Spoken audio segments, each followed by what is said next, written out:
Guys, I'm posting early so I don't forget again. Enjoy the chapter 1 month. Somehow, it took a single month for the penthouse to be completed or mostly complete.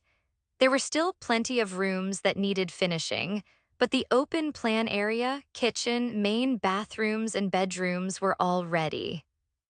We could finally move in while the extra guest rooms and other rooms like the cinema and gym were being finished.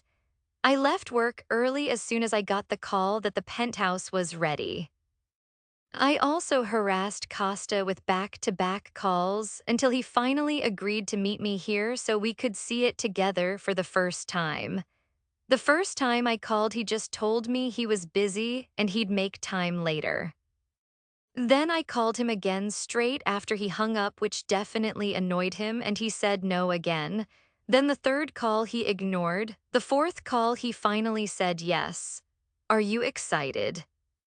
I grinned up at my husband who stood next to me in the elevator, his eyes sparkling with amusement. I think you have enough excitement for the both of us, Principessa. I didn't even care he was making fun of me because as soon as the elevator doors opened, I was in heaven. It was my first time seeing it all completely finished. Sure, I'd picked out everything, but I never got to see it put together. That was one of my husband's rules. I only got to come up a couple of times to check on it, but otherwise I had to trust the interior designer. He specifically flew out from Milan. As we stepped into the penthouse, the first thing that struck me was the flood of natural light streaming in through the floor-to-ceiling windows. The decor was a harmonious blend of neutrals and whites, creating a serene and elegant atmosphere. The light decor contrasted so much with the dark gray, almost black color scheme Costa had before. It was no longer a bachelor pad, but a home, our home. The living room featured my pristine white couch that I had custom made. I think I finally reached peak adulthood when my couch became my most prized possession. It looked both stylish and inviting, surrounded by wooden surfaces to keep the warm tones. The room was balanced with small pops of color from strategically placed plants, fresh flowers, and a few tasteful ornaments. A beautiful modern chandelier hung from the ceiling, casting a warm glow that complemented the bright natural light. But my favorite part about the open plan area was the large, black and white photo of Costa and I at our wedding. Since Costa didn't have any personal decor before, one thing I was certain about was adding our personal touch. Throughout the penthouse, we had photos of us and some of him and his family. He even let me have one of my family, but only after I harassed him with phone calls, texts, and emails while he was away in Sicily. He really hates that. It's something I've learned and definitely used to my advantage.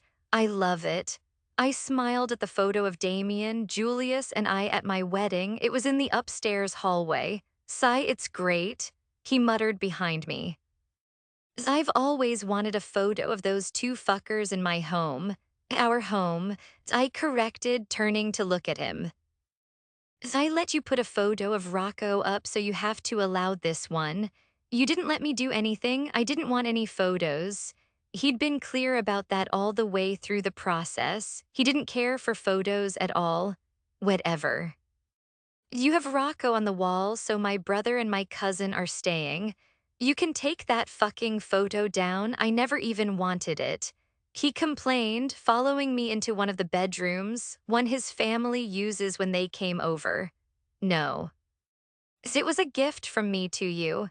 I turned to grin at him, knowing this conversation was irritating him deep in his black soul. If you're in the gift-giving mood, he murmured, suddenly pulling my body against his in the middle of the guest room. Why don't you take some other pictures, ones I actually want to look at? Other pictures? I frowned as he slid his hands down my waist to my ass. Wait, do you mean like naked? He smirked, now placing soft kisses along my jaw. For our bedroom, of course. That way I can look at what's mine every single day. Costa. I placed my hand on his firm chest, pushing him back so he'd stop kissing my skin. It's only when the world freezes over will I ever take a nude photo. Not even for me, he teased, leaning down to peck my lips. Especially not for you. I snapped, earning a throaty chuckle from my husband. I don't know, baby. His thick Italian accent is drool-worthy. Once upon a time, you were adamant I'd never see you in lingerie, which wasn't true. Then you were adamant I'd never fuck you, which also happened and still happens very frequently. He was just listing all the things I was shamefully wrong about. Perhaps one day you'll do this for me too. I might have given in to the rest, but I'm not changing my mind about this. I shook my head, leaning up to press a kiss to his lips.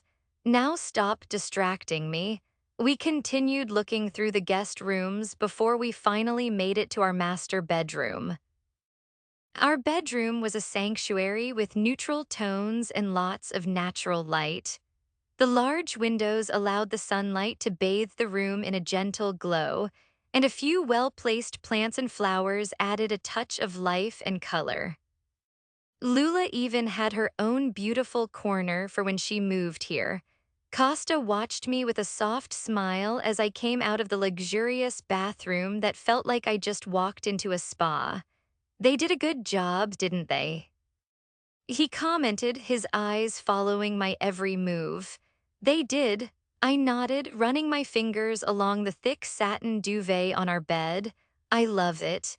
We checked out our closet and then the balcony, which didn't really change much apart from some of the furniture. After that, we headed back down to the open plan area so I could analyze my new kitchen. The kitchen was a picture of modern elegance, with stone and wooden accents. The cement-style countertops were smooth and cool to the touch, and the state-of-the-art appliances gleamed under the soft lighting. I'm definitely going to cook more in here now. Excitement filled me when I saw all the matching kitchen tools and utensils in the cupboards. I had everything I could possibly need, but it was all organized and stored away to keep the kitchen looking fresh and clean. Can you make that Greek thing again? He murmured, looking through the perfectly organized fridge. What moussaka? I smiled, thinking back to the day I cooked Greek food for us in Sicily. Sigh, it was good. I think he was downplaying it. It would have taken a lot for him to put his pride aside and ask me to cook him something Greek. He's never made it a secret how anything Greek just annoys him. He even hates it when I speak Greek, especially if I'm on the phone with Damien or Julius. I didn't know you were such a fan of Greek food. I teased, looking around at the beautiful open plan area which I could see perfectly from the kitchen island. I'm not, I just liked that one dish. So you didn't like anything else? I knew for a fact he was lying. He finished everything on his plate and went into for seconds, maybe even thirds. No, well, moussaka isn't my favorite, so I think I'll make something else. I shrugged, trying to stifle my laughter when he turned to glare at me. I watched him from the corner of my eye while I busied myself admiring my new kitchen sink. I asked you to make that. He's so fucking demanding. So? I turned to face him, now leaning against the kitchen counter. You're not the boss of me, really? He cocked an eyebrow, slowly approaching me where I stood. It was like a predator approaching its prey, slow and calculated, every step with purpose.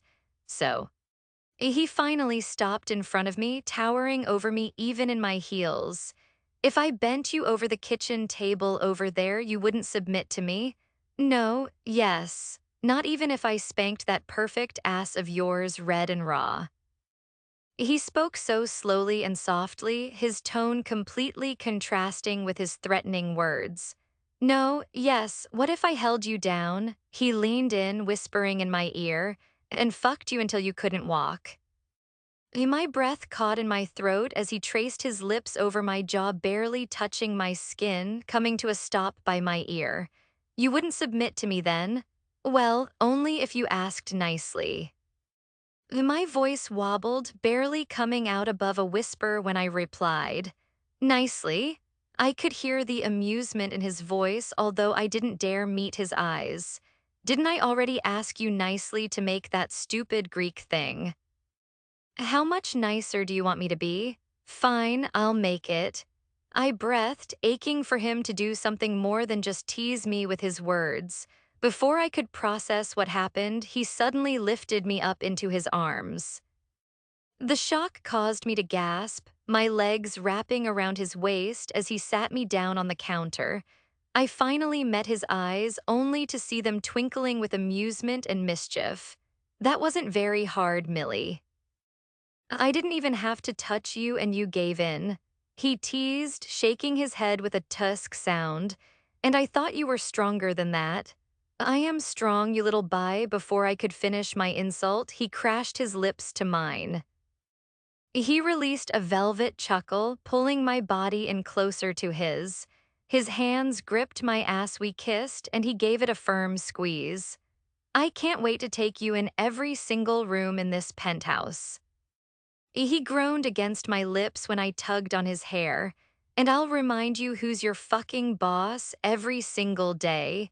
That sounds so good, but I couldn't help but tease him just a little. Well, you're going to have to wait until all the rest of the rooms are finished. I smirked, loving the way he narrowed his eyes like I was challenging him. I could take you right here, right now. You won't. I laughed, pressing a kiss to his lips. Anyone could walk in. I don't care. He shook his head, although the hot sexual tension was definitely beginning to simmer down between us. You're mine. I know I am. I smiled, pecking his lips again. I gestured to the newly designed penthouse we were currently sitting in. You know why it got done so quickly? He murmured against my lips, his hands still firmly holding my ass. Why? I asked, wrapping my arms around his neck. I may have encouraged the designers and builders to work a bit faster. He smirked, a mischievous glint in his eyes. I pulled back slightly, raising an eyebrow. Encouraged, he chuckled. I might have threatened them just a little. Why? So you didn't have to be in that apartment any longer. The apartment wasn't small, but it wasn't anywhere near as big as the penthouse. I could tell Costa and also Rocco wasn't coping well living there with the twins. They almost burned the building down with their tempers for those few days Bianca came to stay. Well, it was partly that. But I also wanted you to focus on enjoying the design process without any stress, so I took the stress element out of it. I laughed, shaking my head. Only you, Costa, only you. He grinned, pressing another kiss to my lips. Anything for you, Principessa. I wanted this place to be perfect for you. It is, I said, my heart swelling with love for him. It's absolutely perfect. As we kissed again, I felt a sense of contentment wash over me. Our new home was everything I had dreamed of and more, a sanctuary where we could start building our life together. Please. That irritating voice suddenly broke us out of our perfect moment. Not on the kitchen counter.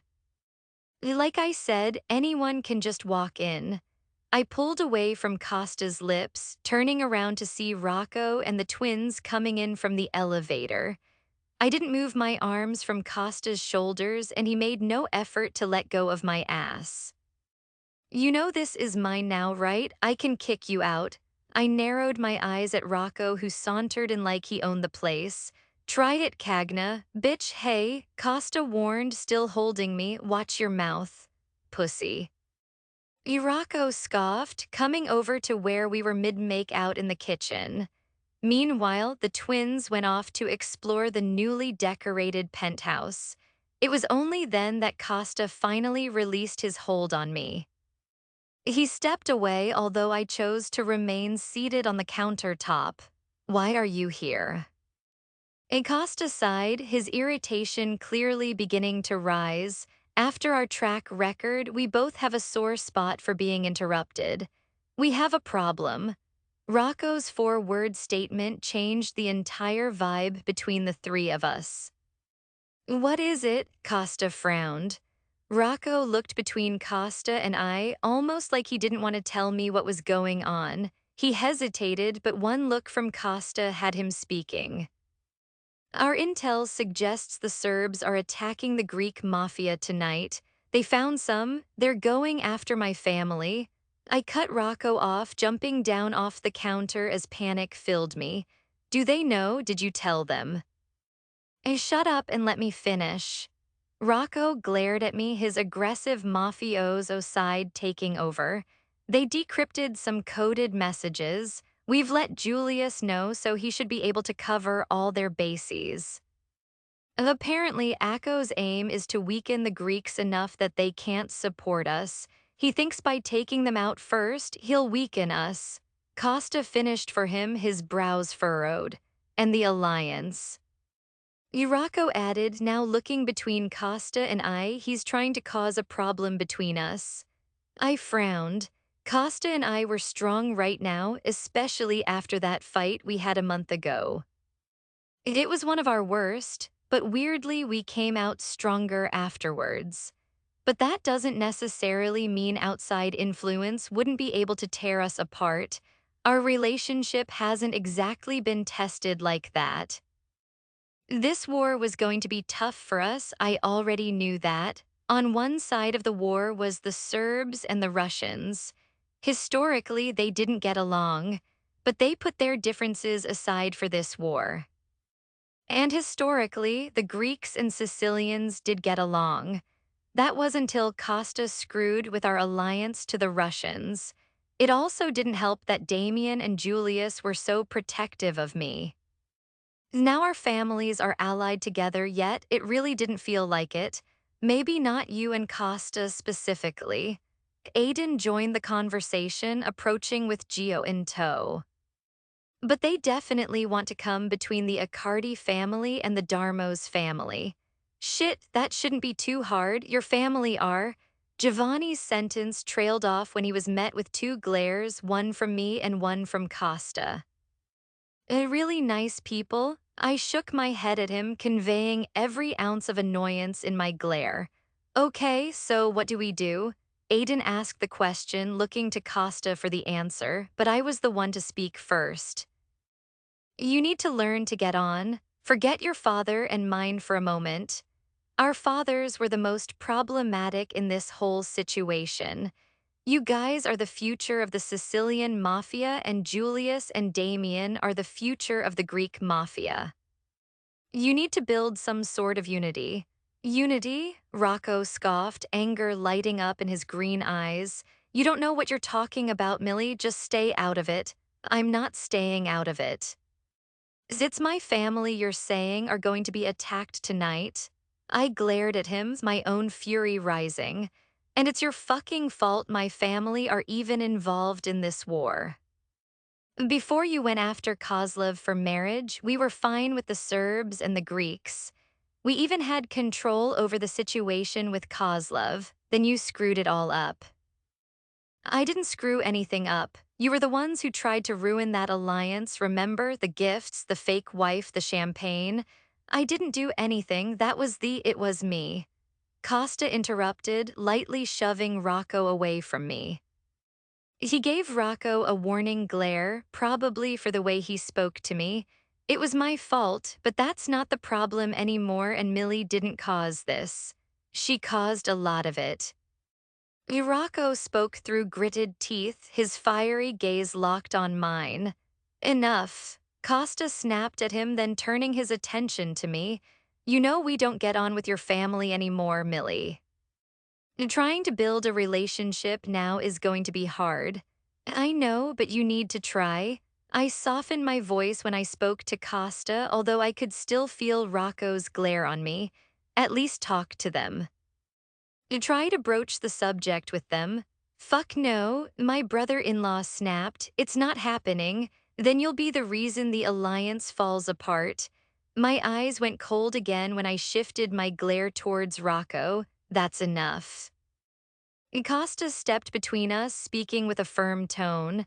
I don't like the idea either, Millie. See, even Costa, but you, I haven't finished, shut up. He cut both Rocco and I off, his own annoyance clearly coming through.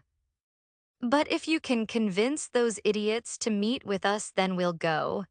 And that's how I found myself on the phone to Damien a few minutes later.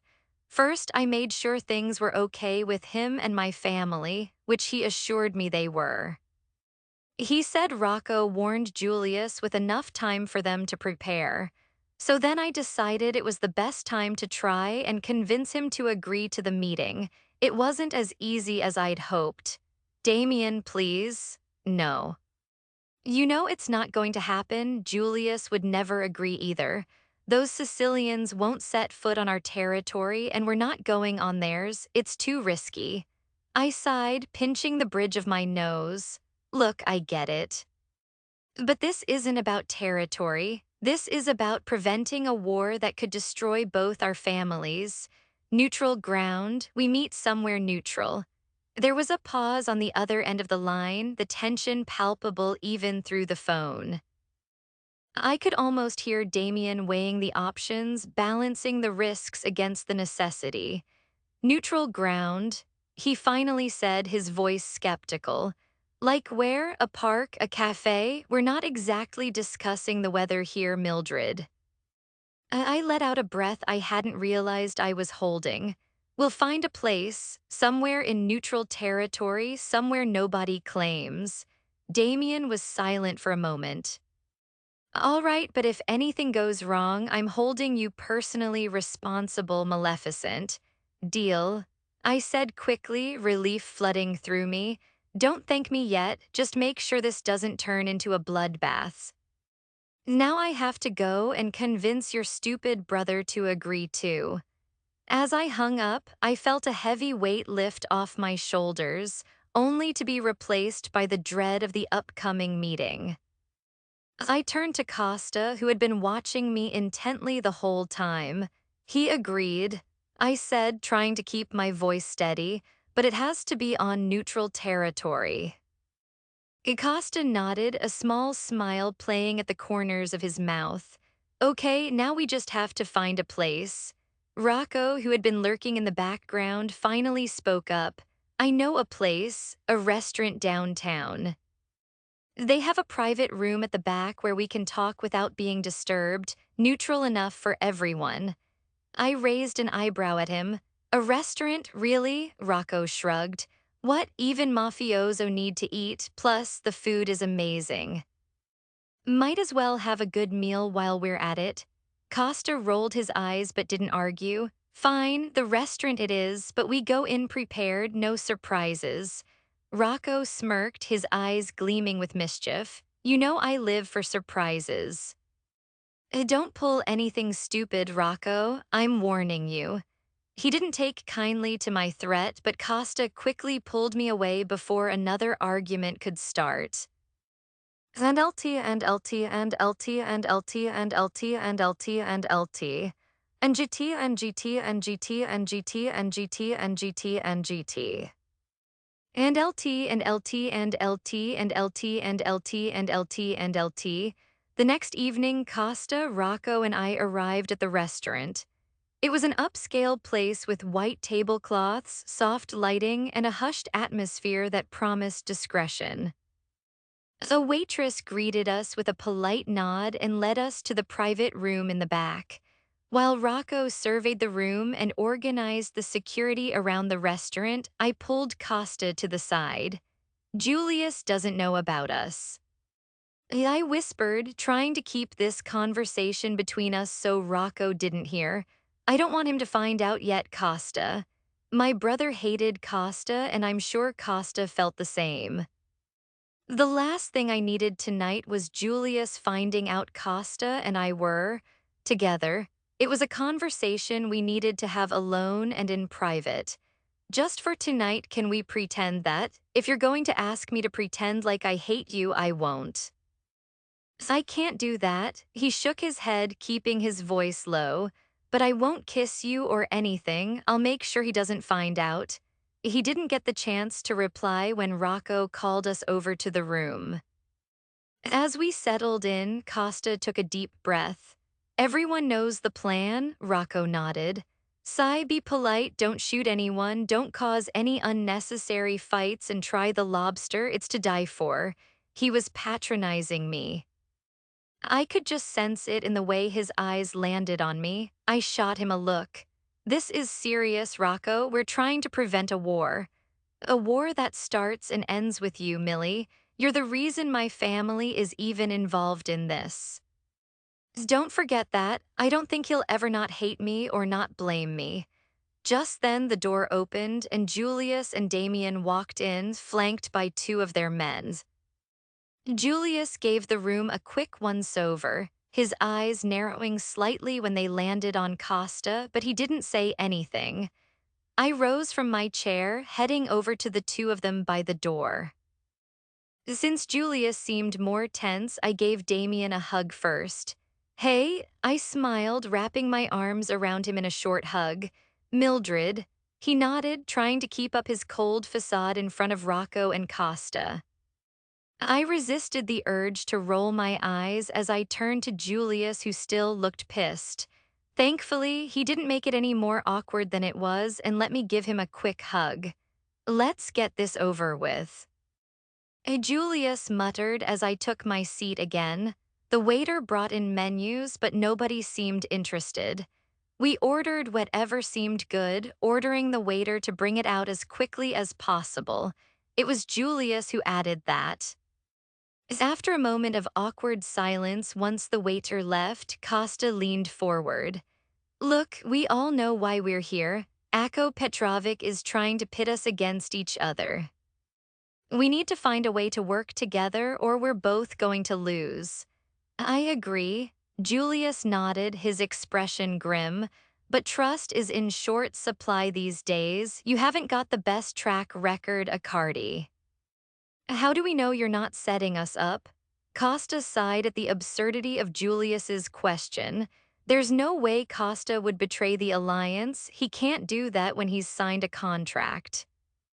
Because if we wanted you dead, we wouldn't be sitting here talking. Plus, we have the contract binding us together. This isn't about old grudges, it's about survival. There was a tense silence as Julius considered this. He glanced over at Damien and then at me. Finally, he nodded. All right, we'll try it your way, but one wrong move and it's over. Rocco couldn't resist a smirk, and it wasn't exactly a friendly one. Don't worry, Julius. We'll play nice, and seriously, try the lobster, you won't regret it. I'm going to murder that smug bitch tonight, then I'll gauge his eyes out with a stupid lobster claw. Watch it, we're not here alone, Rocco. Damien narrowed his eyes at Rocco, who relaxed back in his chair in the face of my cousin's threat. Do your worst, Darmos. Rocco smirked, his eyes challenging. Before Damien could react, I put my hand on his arm to stop him. Please, for a couple of hours, just put your differences aside. If he says something stupid, I can't be held responsible, Millie. Damien's tone softened when he spoke to me, but the fact he called me Millie and not Maleficent or Mildred showed he wasn't happy. You have my word, he won't provoke you. Costa narrowed his eyes at Rocco, who smirked back in response. Now let's figure out how to keep our families alive. There was a short pause for the delivery of our drinks, and then Julius leaned forward, his demeanor still cautious. We need to establish some ground rules.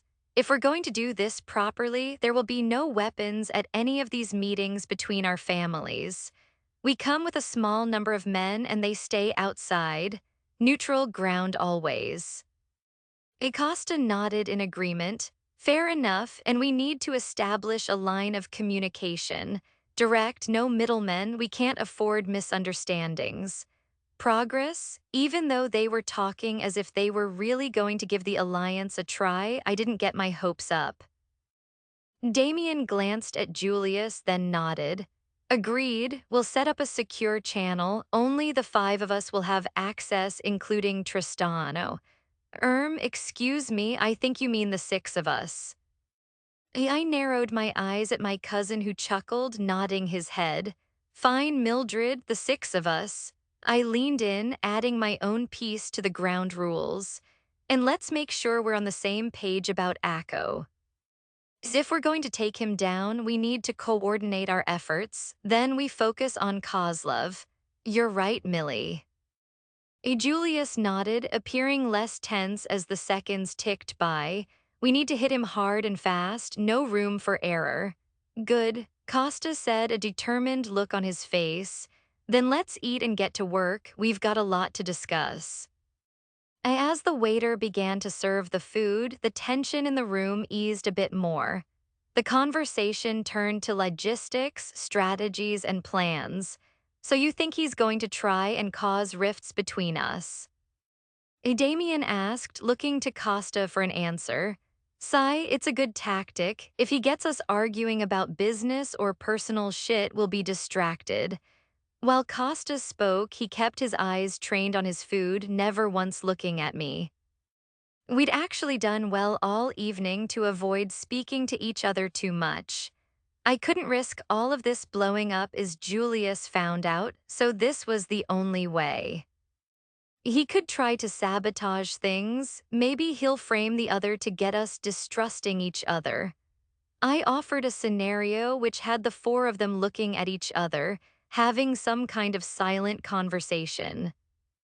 I'm guessing they still didn't trust each other, or he'll screw with your marriage. Julius muttered, looking between Costa and I, you're the reason this alliance is even happening. He could try to take it out at the roots. I glanced over at Costa, well aware all the attention was now on our relationship. Damien didn't say anything about it, but I could feel Rocco's eyes flitting between the two of us. You guys are good, though. That shouldn't be a problem. Rocco spoke slowly, almost like he was trying to study us. Meanwhile, I just shrugged, taking a bite of my food. I guess, I don't know what he could do to ruin our relationship. Whatever he tries, we'll be ready. That's why we need to be communicating at all times. Costa easily shifted the attention away from us. If you think anything is suspicious, tell us straight away. The same goes for us. Akko is a sick bastard. We can't take any risks. You wait, I've been meaning to ask you. Rocco took a sip of his drink, turning to look at my cousin. Did he really kill his aunt for fucking the butler? Both Julius and Costa chuckled at the question while Damien nodded, a grin playing on his lips. My cousin loved to gossip. Yep, he found her in her room with the butler, so he killed them both in a fit of rage. He hates women, Julius added, shaking his head. When we first declared war on them, we were worried for the safety of the women in our family. He's known to use them as collateral damage against his enemies. He traffics women, or he just keeps them for his own sick games. Damien spat. It's a good thing Mill kept her mouth shut at the poker game then, isn't? Rocco sneered at me because apparently the be polite rule didn't apply to me. I didn't do anything wrong. I immediately defended my actions, even if I did piss Akko off that night. He was talking about assaulting me in front of everyone. So you threatened to kill the man with the biggest prostitution ring in Europe and the guy your family is at war with. Good idea, Rocco drawled, shaking his head. What do you mean he was talking about assaulting you? Julius jumped in, his brown eyes narrowed at me. I sighed, leaning back in my seat, knowing I wouldn't be able to get away with not telling him. He was pissed Costa brought me with him to the poker game, so first he threatened to rip me apart as a message to Dad. Then later, he wanted Costa to bet me. At some point, I rolled my eyes, so he started going on about Costa not disciplining me, and he offered to do it. I shifted uncomfortably under his gaze, keeping my eyes down on my plate the entire time. And you let that happen. Julius shifted his glare towards my husband now. I knew you took her to the game, but I didn't know any of that. I handled it, Costa replied. I lost a lot that night to protect your sister. A lot was putting it mildly. He lost hundreds of millions of dollars, 3 clubs, and the casino contracts he was after from Akko. You can't keep this shit from us. Damien snapped, surprisingly at me instead of Costa. If someone says something like that to you, then you need to tell us. This alliance can only work if you're honest. His words had me glancing over at Costa, who eventually gave me a subtle nod, encouraging me to fill them in on the rest. A couple of months after we got married, Kozlov cornered me at an event. I muttered, already anticipating the shit storm coming my way. He cornered you? What the fuck does that mean? Julius leaned forward, his temper quickly rising. Acosta was busy and I was waiting for him at the bar. Then he came up behind me and held a knife to my stomach. He threatened to bring down both our families, killing you both and Costa. You already told us this. Damien frowned, thinking back to the day. You said he threatened our families, but you never said anything about a knife. That's not the worst part. I sighed, reluctantly filling them in on the one thing only Costa knew. He said he was going to punish me for ending our potential marriage alliance. He promised to take me as a prisoner and force me to keep having his kids. The room fell deadly silent when I finished. The only one who wasn't shocked was Costa, only because he found all of this out when I broke down crying after my nightmare. Even Rocco didn't know, which surprised me since Costa tells his brothers everything. He's a dead man. Damien tossed his fork down, leaning back in his seat. Fuck Akko, we're taking Kozlov down first. That can't happen, Costa sighed. We need to stick to the plan. We help Akko's cousins kill him in Serbia to eliminate him as a threat altogether. Then we go after Kozlov. He's right. Julius spoke through gritted teeth, his jaw clenched. If we make a fuss about this to Kozlov, he'll continue to use Millie as a pawn. It's not really about her. He wants more power and territory from the Sicilians. But he'll use her to get what he wants. So we just ignore it. Damien snapped, then he turned to Costa. Like you did. I didn't ignore it. Trust me, I know about his threats and what he's capable of. Kozlov's family killed Costa's mother and his uncle. Of course they knew he was capable of it. She's safe, isn't she? Nothing will happen to her under my watch. Don't let him get you paranoid. He made that threat months ago and I've been fine. Just focus on our plan. Use Akko's cousins to get rid of him and then form an alliance with the Serbian Mafia. Then we turn our attention to Kozlov. The four of them mulled over my words before agreeing, apart from Rocco. He was still glaring at me since he believed I was the reason for all of this. The tension eased up as we continued to eat and then ordered some drinks afterwards. Once we got over the obvious tensions, it was clear to see that these four idiots actually did get on in the past. Back when I first spoke to Damien about potential marriage candidates, he told me Costa and his brothers were all right once you got to know them. Now I could see the remnants of their past relationship as they joked about some of their common enemies. You slept with Miguel Diaz? Rocco laughed. He's the psycho who organizes secret sex parties. It was good. Damien grinned, sipping on his whiskey. Then I slept with his sister and his mother. I added, glaring at my cousin when Julius and Costa burst out laughing. Damn, you're good, man. Rocco gave him a nod of respect which had me shaking my head in disgust. Of course you would support this kind of behavior. I sneered at Rocco, but he chose to ignore my very valid remark. But then he found out. As after Miguel tried to kill me, he said we can't fuck anymore. Damien pouted like the psycho he is. I thought you screwed him last month. You left with him at that party? Julius frowned. No, he tricked me. He was just trying to kill me again. Damien shook his head dejectedly. That was some good dick. Okay, that's enough. I don't need to hear this anymore. I grimaced, sipping on my martini. You're the reason I can't look Antonio in the eye anymore. Antonio was Miguel's older brother and the future heir to a major Spanish cartel. He was on my marriage list until I found out Damien was almost part of their family. He's the fucker who hugged you, right? Costa glared at me, downing his whiskey before grabbing another off the tray. We met Antonio that same night I was threatened by Kozlov. Acosta got mad I let Antonio touch me, not that it was any of his business back then. Yes, a long time ago, he's my friend. I corrected him, ignoring the way he clenched his jaw. Rilasati Fratolo.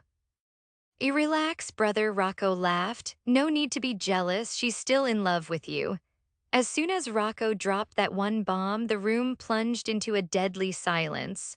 I'm going to kill that stupid, arrogant, obnoxious little in-love. Julius frowned, slowly putting the pieces together. Rocco feigned complete confusion, although he was absolutely smart enough to know what he just did. Costa was glaring intensely at his brother, and Damien was looking at his glass like it was the most interesting thing he's ever seen. Julius's expression darkened, his eyes lighting up with fury. Julius, you're in love with this bastard, he growled, pointing towards my husband. I. I didn't want you to find out like this. I spoke softly, swallowing nervously under his intense glare. He treated you like shit. Do you remember that, Millie? The games he played with you to stop you marrying Kozlov. The threats to your life, the way he left you at the fucking altar at your wedding in front of our entire family, or how he kept you away from us for 3 fucking months, now all of a sudden you're in love. Don't speak to her like that. Acosta spoke coolly, clearly trying to keep his own temper in check. You threatened to kill my little sister more than once, Costa. Now you've manipulated her into your fucking bed. That's not what happened. He didn't manipulate me. I tried to defend myself, but it didn't really have much of an impact. Let's not forget, Julius is just as dominant, cold, and ruthless as Costa. He's in line to becoming the next leader of the Greek Mafia. He's scary when he wants to be, and he wanted to be at that moment. We're married, Julius. Isn't it a good thing that I'm happy with him? So what about when you have to choose between us and your husband? Julius's tone dripped with venom. Choose, I frowned. Yeah, say this alliance doesn't go the way you're clearly hoping. Are you going to tell your husband our secrets? I would never, not even if he asks you nicely. He mocked, his anger biting into his voice. Or maybe you might tell us his secrets? You're already doing Akko's work for him.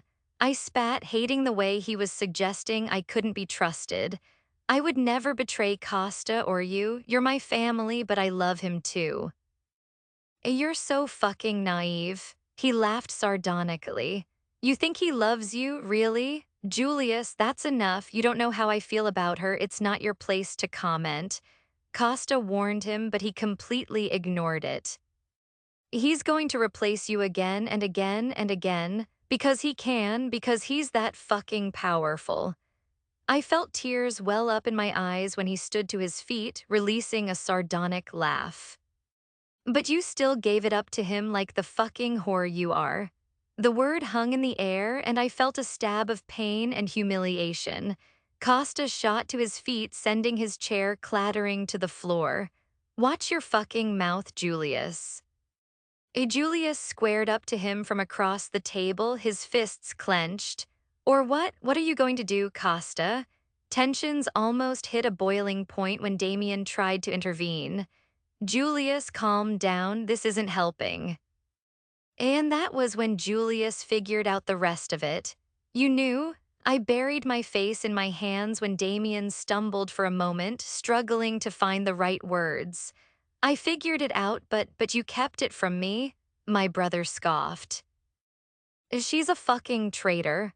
No, she isn't. Don't be ridiculous. She's happy. Just let her be happy. She deserves it. Damien tried to defend me, placing a comforting hand on my back. The silence had me lifting my head, only to come face to face with my brother's famous glare, the one he saves for his most formidable enemies. You're dead to me, Millie, dead.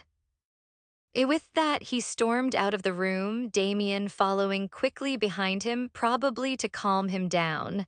The door slammed shut, leaving a stunned silence in its wake. Oh dear, what did you think of this chapter? Also, guys, I'm so tired and burned out and stressed I can't find the energy to finish the last chapter and epilogue. But otherwise, it's all done. I'm going to try and keep posting, but I don't know what to do about the last chapter.